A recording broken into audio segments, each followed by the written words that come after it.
मुंबईमध्ये शिवसेनेनं दादरमधून मनसेचं आव्हान स्वीकारण्याची तयारी सुरू केलेली आहे।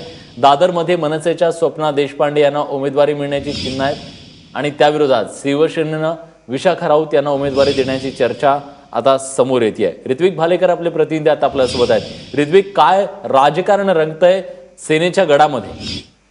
निश्चित विलास, ज्या पद्धतीनं आता उमेदवारी फायनल होऊ लागलेली आहे, त्याचे राऊंड मातोश्रीवरती सुरू झालेले आहेत।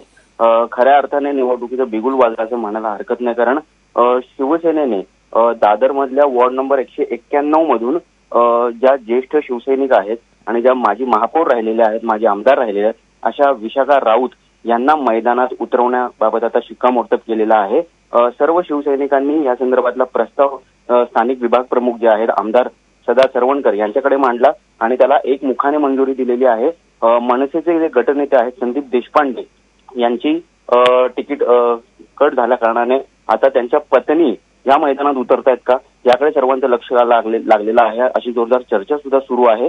तर स्वप्ना देशपांडे जर उतरत असतील तर त्यांना कडवी लढत देण्यासाठी शिवसेनेकडनं आता विशाखा राऊत यांच्या नावावरती शिक्कामोर्तब झाले। विलास, नक्कीच, तेव्हा शिवसेनेचा हा बालेकिल्ला होता, पण मनसेनं त्याला भगदाड पाडलं होतं। तो बालेकिल्ला पुन्हा मिळवण्याचा शिवसेनेकडून प्रयत्न सुरू आहे आणि पूर्ण ताकद पणाला लावलेली दिसते शिवसेनेकडून।